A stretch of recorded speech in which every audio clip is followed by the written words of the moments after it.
Olá, seja muito bem-vindo aos ensinamentos do livro Ou Você Perdoa ou Adoece. E hoje nós vamos dar continuidade ao 7º capítulo. Esse 7º capítulo, ele fala sobre a terapia do perdão, a importância de você exercer a terapia do perdão. E ele inicia dando o exemplo de José na história da Bíblia, né? Então, aqui, só revisando rapidamente, José, ele foi desfavorecido e prejudicado pela hereditariedade, ele foi odiado e rejeitado pelos irmãos, ele foi censurado e desacreditado pelo pai, ele foi acusado e difamado pela esposa de Potifar, ele foi condenado e aprisionado por Potifar e ele foi desapontado e esquecido pelo copeiro. Olha quantas coisas aconteceram na vida de José. Mas a história da Bíblia fala que ele não ficava remoendo o passado, ele acreditava que Deus tinha um propósito para ele, que tudo tinha um sentido. Então, a história dele encerra com muita prosperidade e com muita contribuição à sua família e toda a sua nação. Em seguida, o capítulo 7, ele continua com a história da mulher adúltera na história da Bíblia. Então, essa história, ela fala que apesar de muitos quererem acusá-la, condená-la, né, Jesus a tratou com muito amor. E um ensinamento muito grande é para a gente não ser injusto. Então Jesus disse, aquele que não tiver nenhum pecado, que lhe atire a primeira pedra. Então às vezes a gente fica ali focado no pecado, que são vistos, são condenáveis. No momento em que Jesus fala isso, né, a própria consciência trabalha no interior de cada pessoa e aí eles podem ver o quanto são falhos, né, seres humanos são falhos. Então não sejamos injustos quando nós vamos fazer julgamento a qualquer pessoa. Jesus diz para que ela vá e não peque mais, né? E por fim a gente fala da ovelha virada. Então no 7º capítulo ele mostra o exemplo de nós, como a ovelha, que necessitamos de um pastor, a importância do pastor, o quanto que Jesus chega a nós rapidamente, e mostra muito sobre o amor ágape, né, da gente amar, independente de qualquer coisa, eu te amo apesar de qualquer coisa, o amor ágape. Mostra a história de Pedro na Bíblia, onde ele negou Jesus por 3 vezes, e mostra a história de Pedro, onde Pedro se perdoou. E quando ele se perdoou, ele restaurou de todo o fracasso. Ele teve um derramamento muito poderoso do Espírito Santo. E ele fez grandes pregações. E ele escreveu 2 cartas que estão na Bíblia, onde deixa os estudiosos muito perplexos, né, com a sabedoria das Escrituras. E aqui mostra o quanto que Jesus te restaura, quando você trabalha o auto-perdão. É um ponto onde as pessoas são capazes de paralisar e nunca mais sair, ou ter muita dificuldade de sair, que é o auto-perdão. E aí nós continuamos esse 7º capítulo, onde ele traz agora perguntas de avaliação. E as perguntas que o livro traz aqui, eu vou estar repetindo para que você comece a se autoavaliar em relação ao perdão. Vamos lá? E a primeira pergunta é se você já passou por experiências de fracassos pessoais considerados muito difíceis de esquecer. Quando a gente fala fracasso pessoal, é algo que aconteceu na sua vida que o deixou muito triste, né? Que trouxe emoções para você que não foram satisfatórias. Foram emoções de derrota, emoções de tristeza, emoções de raiva, de fúria, emoções negativas. Então assim, se você olhar para a sua vida, até onde você se encontra hoje, você já passou por alguma experiência de fracasso pessoal muito difícil de esquecer? Traz aí a sua memória. O que você lembra como sendo um fracasso pessoal, que você não conseguiu, que você não foi avante, né? Que naquele momento era muito importante para você e que gerou emoções muito negativas, onde acumularam emoções aí em você. A segunda pergunta é se você acredita profundamente que Deus o perdoou E se a resposta for não, por que você não acredita que Deus o perdoou? E se você acredita que Ele já, se te perdoou, o que está te impedindo de avançar, de ir além? Vou parar um pouquinho aqui nessa pergunta. Fala assim, você acredita que Deus já o perdoou? Veja bem, Deus mandou seu Filho Jesus para que perdoasse todos os nossos pecados. Isso é bíblico. Jesus veio para nos libertar. Então, neste momento, já estamos livres e perdoados. Somos falhos, com certeza. A gente tem que lembrar que nós somos imagem e semelhança de Deus e que Jesus veio para nos dar vida e vida com abundância. Então, jamais se esqueça que você tem vida e vida com abundância. Então, não se esqueça de olhar para isso. Apesar de você ter feito algo ou de você não conseguir perdoar algo que seja muito forte ou que você acha que você não tem merecimento a respeito, eu o convido a olhar com carinho para a história, a história bíblica, onde Jesus veio para nos dar vida e vida com abundância. Então, estar triste, estar infeliz, carregar mágoas, carregar decepções, carregar lembranças que te deixam para baixo, isso não é ter abundância. Então, olhe para isso com carinho na sua vida, procure olhar todas as mensagens para que você possa trabalhá-las de uma forma com os ensinamentos já aplicados até então. E outra coisa, se você acredita que Jesus, que Deus já o perdoou, o que te impede de avançar? Quando você vai dar um passo mais além, quando você vai dar um passo para a sua prosperidade, para ter uma vida melhor, para ter uma emoção melhor, para ter atitudes melhores, para ter melhor relacionamento, o que está impedindo você?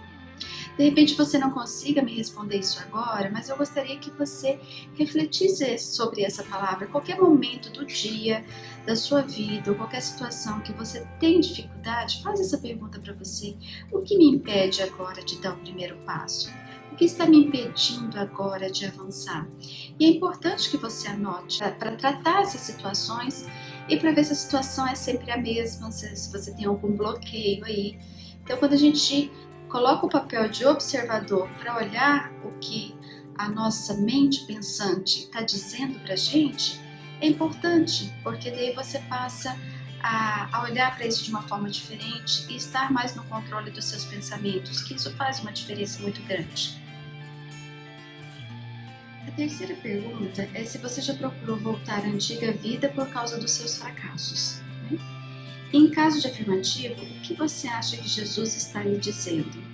Tem muitas pessoas que dão um passo à frente, elas têm uma intenção, uma vontade de dar um passo à frente e de repente ela tem uma sensação de desistência muito grande ou pensamentos que interferem na sua vida, pensamentos de incapacidade, tem medos, meio bloqueia, paralisa. Então, se em algum momento da sua vida você deu um passo, se arrependeu e pensa em voltar para trás, e quando você pensa nisso, imagine o que Jesus diz para você nesse momento, o que ele diria. Essa é uma reflexão bem bacana também. Aqui o autor faz uma afirmativa. Encoraja-o a recusar permitir que o fracasso limita você? Se eu falar para você que o fracasso te limita, isso te dá coragem? Ou não? E ele traz aqui exemplos da Bíblia, por exemplo, ele lembra de Moisés como assassino, ele lembra quantas mentiras de Abraão, ele lembra do adultério de Davi, e fala que são alguns exemplos de fracassos pessoais na história, que estão registradas na Bíblia. E todos esses homens, eles se levantaram das cinzas do fracasso e mudaram o mundo. Então, se esses homens são carnais como nós, se eles fizeram isso, nós também podemos fazer. E o silêncio, ele não é a voz do perdão. Ou seja, se você tem mágoa em relação a alguma situação, se você carrega tristeza, decepção, se você tem sentimentos negativos em relação a determinada situação, o silêncio não é a voz do perdão, não é você esquecer, abafar, deixar para lá, porque aquilo está dentro de você, está dentro da sua mente subconsciente. Veja a vida de Davi. Ele adulterou, ele tramou, ele matou, ele mentiu e ele silenciou o pecado dele. Mas esse silêncio o adoeceu. Então, enquanto ele não confessou seu pecado, ele não foi libertado. Sepultar um problema vivo não te ajuda em nada. Não adianta você tentar se afastar da culpa, é preciso que você arranque o problema pela raiz. Paulo, ele alertou sobre o perigo de deixar o sol se pôr sobre a ira. Porque o fato já aconteceu. Uma vez que ele aconteceu, não tem como você voltar atrás. A única situação é você tratar. Não adianta você esquecer, você afastar, você abafar, deixar que a noite encubra. A história de Davi na Bíblia é um excelente exemplo. O quanto que ele fez, tramou, matou, mentiu, silenciou o pecado, isso trouxe reflexo para a vida dele. E enquanto ele não confessou, as coisas não mudaram. No Antigo Testamento são abundantes as referências ao perdão de Deus, mesmo tratando como o povo de Israel e como outras nações. De acordo com a lei, Deus demonstrava que ele era Deus perdoador. Isso está em Salmo 130, no versículo 4. Mas contigo está o perdão para que sejas temido. Aprendemos que o perdão está com Deus, em Daniel, no capítulo 9, versículo 9. Ao Senhor nosso Deus pertence a misericórdia e o perdão, pois nos rebelamos contra ele. Aprendemos que o perdão está com Deus em Daniel, no capítulo 9, versículo 9. Ao Senhor nosso Deus pertence a misericórdia e o perdão, pois nós rebelamos contra ele. Está expresso que o perdão pertence a Deus em Neemias, no capítulo 9, versículo 17, onde apresenta o nosso Deus como perdoador, assim como no Salmo 99, versículo 8, e em Gênesis 50, versículo 17, que diz assim: Assim direis a José: Perdoa, rogo-te a transgressão de teus irmãos, e ao seu pecado, porque te fizeram mal. Agora, pois, rogamos-te que perdoe as transgressões dos servos de Deus de teu pai. José chorou quando lhes falavam. Isso nos mostra que os servos de Deus conheciam o valor do perdão. Quando Deus perdoa, o nosso pecado é lançado no mar do esquecimento. A lembrança do fato ela já não tem mais efeito negativo. E é por isso que Jesus disse que não teríamos amnésia espiritual. Você vai lembrar, mas não sentirá mais ira ou dor a respeito daquele fato. Quando Deus perdoa, a dívida foi perdoada, nunca mais será cobrada, e ela foi quitada. Isso é o perdão para Deus, né? Que lindo, gente! Quando Deus perdoa, a dívida foi perdoada, nunca mais será cobrada. E ela foi quitada. Isto é perdão para Deus. Refletindo, o pequeno Pedro entra em casa após a aula, batendo forte aos seus pés no assoalho da casa. Seu pai, que estava indo para o quintal fazer alguns serviços na horta, ao ver aquilo chama o menino para uma conversa. Pedro, de 8 anos de idade, o acompanha desconfiado. Antes que seu pai dissesse alguma coisa, fala irritado: Pai, estou com muita raiva. O João me humilhou na frente dos meus amigos. Gostaria que ele ficasse doente sem poder ir à escola.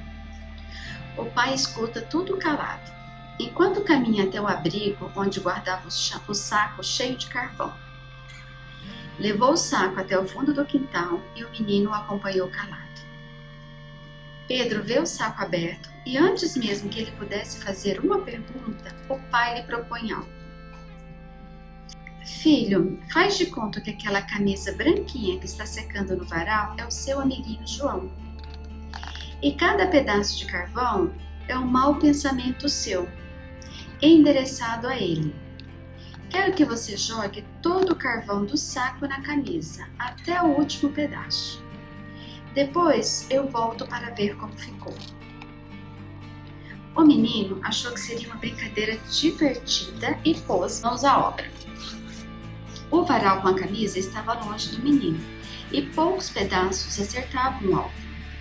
Uma hora se passou, o menino terminou a tarefa, o pai espiava tudo de longe. Aproximou-se do menino e perguntou: Filho, como está se sentindo? Estou cansado, mas estou alegre porque acertei muitos pedaços de carvão na camisa.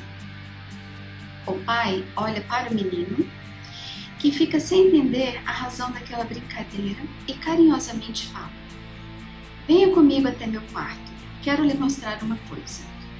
O filho acompanha o seu pai até o quarto e é colocado na frente de um grande espelho, onde ele vê o corpo todo. Que susto! Só conseguia enxergar os seus dentes e os olhinhos. O pai então lhe diz ternamente: Filho, você viu que a camisa quase não se sujou? Mas olhe só para você. O mal que desejamos aos outros é como que lhe aconteceu. Se deseja sujar o rosto de uma outra pessoa com barro, é nesse caso com carvão.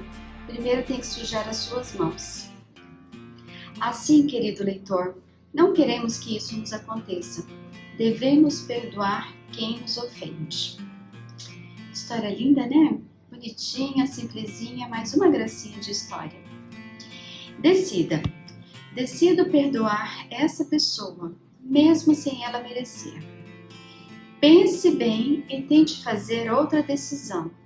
Sim, exatamente isso que Deus está tocando você. Ouça a voz do Espírito Santo e decida mudar. O bem nos faz bem quando fazemos o bem, e o mal nos faz mal quando fazemos o mal. E essa verdade se aplica ao perdão. Quem perdoa uma ofensa mostra que tem amor, mas o que fica lembrando do assunto estraga a amizade. Isso em Provérbios 17, versículo 9. Que versículo lindo, não? Como sabemos, o amor é o mandamento de Jesus. Com amor, nós perdemos o medo, vivemos sem angústia ou amargura e muitas outras bênçãos provenientes do amor. Mas talvez a maior delas seja que mostramos ao mundo que Deus existe em nós. O amor é a prova irrefutável da salvação. E veja o que Deus diz: quem perdoa mostra que tem amor. O meu coração fica alquebrado quando me lembro de Jesus naquela cruz, demonstrando um amor muito grande por mim, dizendo: perdoa-lhes, Pai, porque não sabem o que fazem. Ele não estava falando isso por demagogia, e sim dando o maior exemplo de amor e perdão. Então, quem sou eu para negar obedecer a Deus? Se Ele me deu tanto perdão e está mandando, então eu faço. E com isso eu mostro que eu tenho amor, pois o amor ele não é um sentimento, e sim uma decisão. E mais, olha que legal, o amor não é um sentimento, é uma decisão. Assim como perdoar também é uma decisão, né? E mais, eu não devo ficar lembrando do assunto. Veja bem, se é possível que você esqueça e jamais deve encobrir a transgressão na sua consciência com uma tampa feita de amor. Não mais jogar na cara e não mais exigir reparações. Perdão é perdão e não volta atrás. Já pensou se Deus pudesse voltar atrás do perdão que Ele nos deu? Hoje, vamos ver na Bíblia esse princípio bem definido. Para o perdão ser completo, devemos entregar todos os nossos direitos de vinganças e reparação a Deus, e não mais lembrar do assunto. Perdoar nesse versículo no hebraico tem sentido de encobrir, ou seja, isolar, colocar uma pedra em cima. Veja, querido leitor, alguns versículos maravilhosos da Bíblia. Bem-aventurado aquele cujas transgressões é perdoada e cujo pecado é coberto. Salmos 32, versículo 1. Compadece-te de mim, ó Deus, segundo a tua benignidade. Apaga as minhas transgressões, segundo a multidão das tuas misericórdias. Esconde o teu rosto dos meus pecados e apaga todas as minhas iniquidades. Salmo 51, versículo 1 a 9. Perdoastes a iniquidade do teu povo, cobriste todos os seus pecados. Salmo 85, versículo 2. A descrição do homem fala o tardio em irar-se, e a sua glória está em esquecer as ofensas. Provérbios 19, versículo 11. Não julgueis e não sereis julgados. Não condeneis e não sereis condenados. Perdoai e serei perdoados. Lucas capítulo 6, versículo 37. E eis que uma mulher pecadora que havia na cidade, quando soube que ele estava à mesa na casa de fariseu, trouxe um vaso de alabastro com bálsamo. E estando por detrás aos seus pés, chorando, começou-lhe a regar-lhe os pés com lágrimas e enxugava com cabelos da tua cabeça. E beijava-lhes os pés e ungia com bálsamo. Mas ao ver isto, o fariseu que o convidara, falava consigo dizendo: se este homem fosse profeta, saberia quem e de que qualidade essa mulher o toca, pois é uma pecadora. E respondendo-lhe Jesus, disse: Simão, tenho uma coisa a dizer-te. Respondeu ele: dize-a, mestre. Certo credor tinha 2 devedores. Um lhe devia 500 denários e o outro 50. Não tenho eles com quem pagar, perdoou ambos. Qual dele pôs o amar mais? Então Simão respondeu: suponho que é aquele a quem mais perdoou.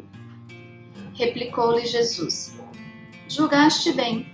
E voltando-se para a mulher, disse a Simão: vês tu esta mulher? Entrei em tua casa e não me deste águas para os pés, mas esta com suas lágrimas o regou e com seus cabelos enxugou.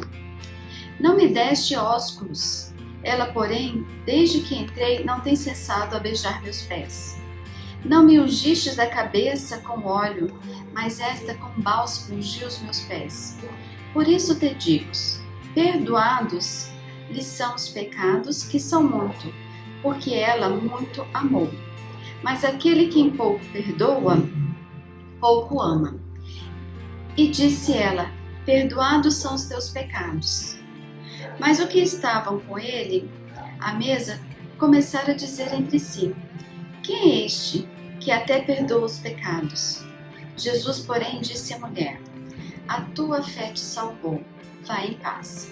Isso está em Lucas, capítulo 7, versículo 36 a 50. Arrependei-vos, pois, e convertei-vos para que sejam apagados vossos pecados, de sorte que venha em tempos do refrigério, da presença do Senhor. Isso está em Atos, no capítulo 3, versículo 19. Este é o pacto que farei com eles depois daqueles dias, diz o Senhor. Parei as minhas leis nos meus corações e escrevi em seu entendimento. Acrescenta: e não me lembrarei mais dos seus pecados e de suas iniquidades. Ora, onde há remissão destes, não há mais ofertas pelo pecado. Hebreus, capítulo 10, no versículo 16 e 18. A quem os terdes vistos, há mais, no qual sem agora o verdes, mas crendo, exultai com gozo inefável e cheio de glória. 1 Pedro, capítulo 4, versículo 8. E assim encerramos, por fim, o capítulo 7, que fala sobre a importância da terapia do perdão. Realmente a gente vivenciou aqui muitas situações de terapia com base bíblica, e o texto finaliza com muitos escritos da Bíblia falando sobre o perdão. E a mensagem que eu quero voltar aqui é o seguinte: que o bem nos faz bem quando fazemos o bem, e o mal nos faz mal quando fazemos o mal. Então, pense nisso, perdoe pessoa, mesmo sem ela merecer. E pense bem, porque o fato de perdoar é um fato de você, é um gesto de amor, é um fato de você amar, e aí amor é uma decisão. Muito lindo esse capítulo, foi riquíssimo os ensinamentos e traz muitas reflexões aos textos da Bíblia, onde eu recomendo que você retome, pegue a sua Bíblia, leia, faça suas reflexões a respeito do assunto, para que você possa então ter um empoderamento abençoado pelo Espírito Santo, para que você trabalhe o perdão verdadeiro, né? E peça a orientação de Deus, né? Eu acredito que pode ser que até aqui você tenha lembrado de pessoas que você nem imaginava que deveria perdoar. E se elas vieram à sua lembrança, nunca é tarde para o fazer. Então continue trabalhando esse gesto de amor. E nos vemos então no nosso próximo encontro, onde iniciaremos o 8º capítulo. E esse 8º capítulo traz também ensinamentos preciosíssimos. Espero contar com vocês para que a gente possa trabalhar junto esse capítulo e os demais ensinamentos. Um beijo grande e até mais.